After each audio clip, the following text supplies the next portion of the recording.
सबर्णी मुनि की पुत्री तुलसी अति सुंदरी थी। उनकी इच्छा थी कि उनका विवाह भगवान नारायण के साथ हो। इसके लिए उन्होंने नारायण पर्वत की घाटी में स्थिति बद्री वन में घोर तपस्या की।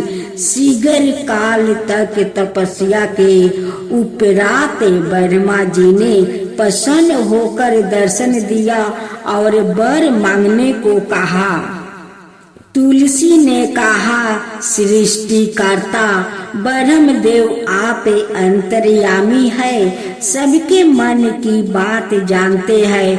फिर भी मैं अपनी इच्छा बताती हूँ। मैं चाहती हूँ कि भगवान श्री नारायण मुझे पति रूप में मिले।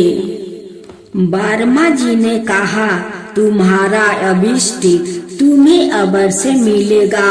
अपने पुण्य जन्म में किसी आराधना के कारण तुम्हें श्राप मिला है।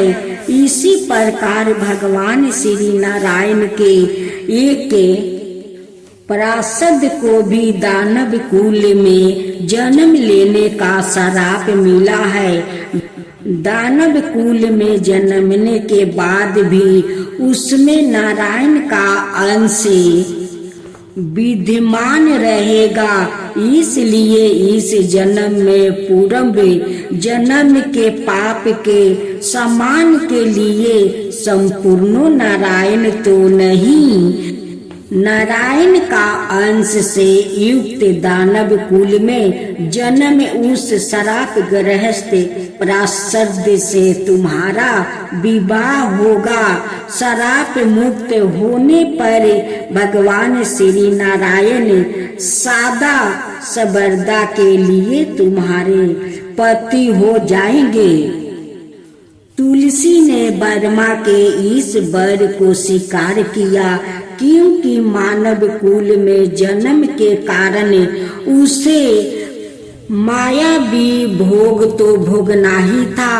तुलसी बद्री वन में ही रहने लगी। नारायण का वो पार्षद दानव कुल में शंखचूड़ के नाम से पैदा हुआ था।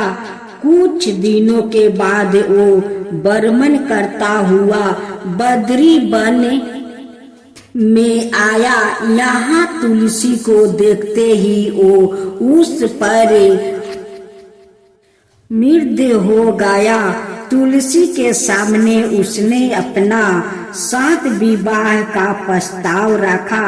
इतने में ही वहाँ ब्रह्मा जी आ गए और तुलसी से कहा, तुलसी शंखचूड़ को देखो, कैसा देवोपम इसका स्वरूप है।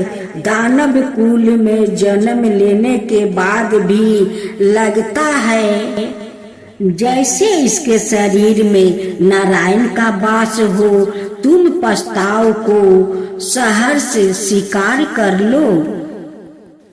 तुलसी को भी लगा कि इसकी तपस्या पूर्ण हुई, उससे इच्छित फल मिला है। शंखचूड़ के साथ उसका गंधर्व विवाह हो गया और वो शंखचूड़ के साथ उसके महल में पत्नी बनकर आ गई। शंखचूड़ ने अपनी परम सुंदरी सती साध्वी पत्नी तुलसी के साथ बहुत दिनों तक राज किया।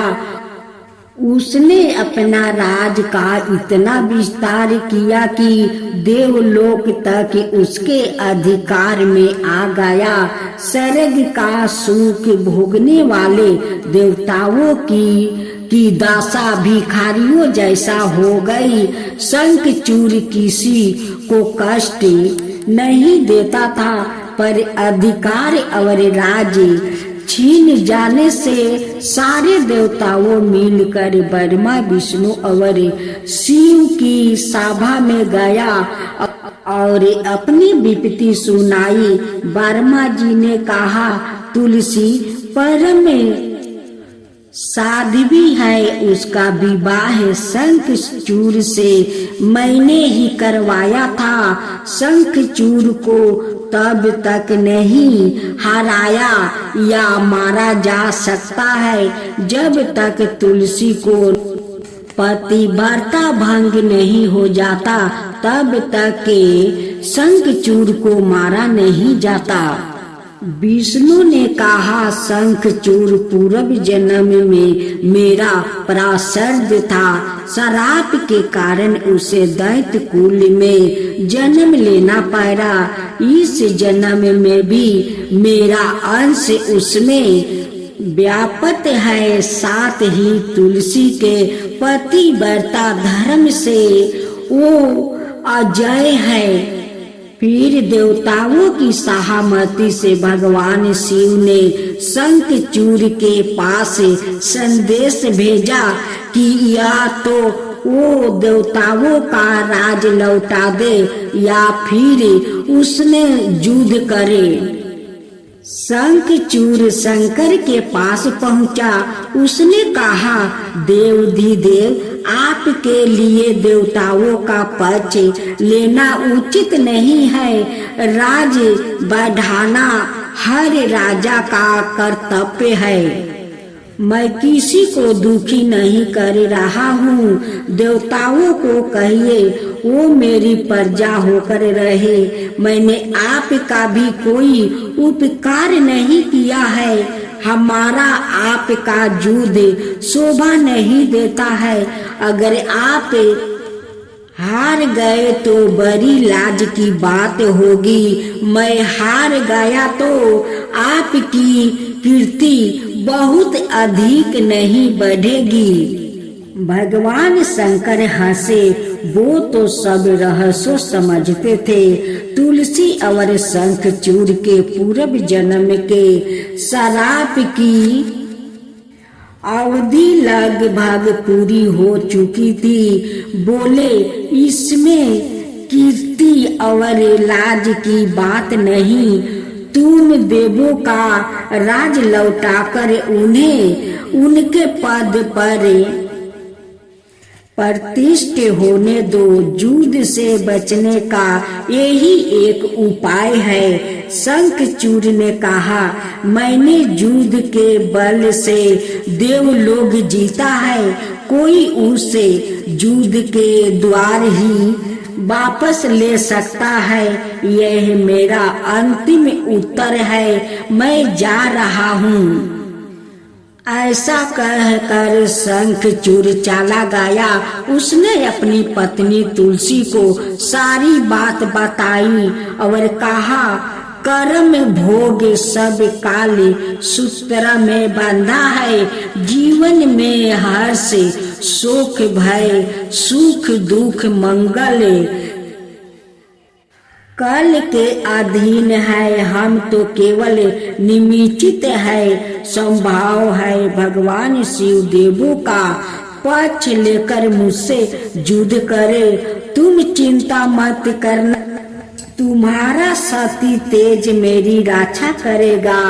दूसरे दिन भगवान शंकर के नेतृत्व में देवताओं ने युद्ध छेड़ दिया।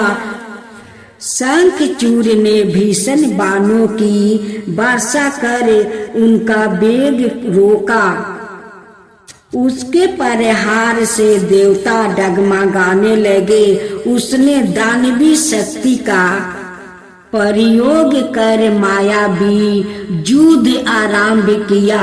युद्ध स्थल पर वहां किसी को दिखाई नहीं देता था, पर उसके अस्त्र शस्त्र प्रहार कर देवों को घायल कर रहे थे। देवगण अपने अस्त्र चलाए तो किसी पर चलाए, क्योंकि कोई शस्त्र सामने था ही नहीं। कोई दिनों तक इस तरह भयंकर युद्ध चलता रहा। शंखचूड़ पराजित नहीं हुआ। तब शिव ने विष्णु से कहा, विष्णु कुछ उपाय करो, अनथ मेरा तो सारा यश मिट्टी में मिल जाएगा। विष्णु ने सोचा, बल से तो शंखचूड़ को नहीं हराया जा सकता, इसलिए छल का सहारा लेना होगा। उन्होंने तुरंत अपना स्वरूप शंखचूड़ जैसा बनाया और अस्त्र शस्त्र से सज्जित हो तुलसी के पास आया। बोले, प्रिया मैं युद्ध जीत गया, सारे देवताओं भगवान शंकर समेत हार गए। इस खुशी में आओ मैं तुम्हें अंग से लगा लूं। पति को प्रत्यक्ष खड़ा देखा और विजय का समाचार सुन वो दौड़ कर मायावी शंखचूड़ के गले से लिपट गई। पति को प्रत्यक्ष खड़ा देखे और विजय का समाचार सुने वो दौड़ कर मायावी शंखचूड़ के गले से लिपट गई। इस प्रकार पति पत्नी दोनों ने अलिंग हो खूब खुशी मनाई, पर पुरुषों के साथ इस प्रकार के व्यवहार से उसका सती तेज नष्ट हो गया। उसके सती तेज जो शंखचूड़ की कवच के रूप में रक्षा कर रहा था, वो कवच नष्ट हो गया। शंखचूड़ शक्तिहीन हो गया। यह जानते ही भगवान शंकर ने अपने त्रिशूल से प्रहार किया। त्रिशूल के लगते ही शंखचूड़ जलकर भस्म हो गया। शंखचूड़ के मरने को जानकर विष्णु अपने असली रूप में आ गए। सामने अपने पति शंखचूड़ के स्थान पर भगवान विष्णु को खड़ा देखा। तुलसी बहुत विस्मित हुई। उसको पता लग गया कि सवाई नारायण ने उसके साथ छल किया है। क्रोध में आकर उसने श्राप दिया, एक सती स्त्री का पतिव्रता भंग करने के अपराध में तुम हृदयहीन पत्थर हो जाओ। विष्णु ने तुलसी के श्राप को सिरोधार कर कहा, देवी तुम्हें और शंखचूड़ के कल्याण के लिए मुझे ऐसा करना पड़ा। तुम दोनों को श्राप मुक्त कराना था।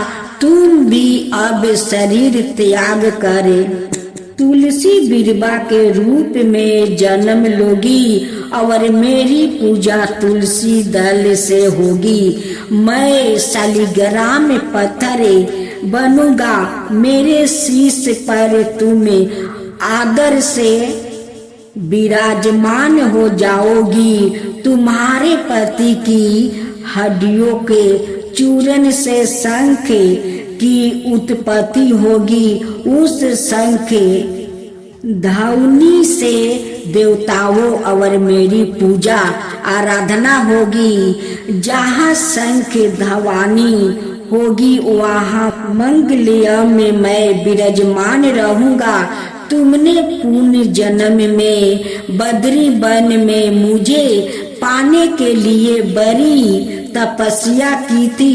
अब अगले जन्म में मैं नारायण प्रस्तर के रूप में बद्रीनाथ वन में स्थापित हो जाऊंगा और मेरी पूजा अर्चना फल फूल से ना होकर तुम्हारे तुलसी दल से होगी। मेरे शीश पर विराजमान होकर तुम मुझसे भी ऊंचा पद प्राप्त करोगी।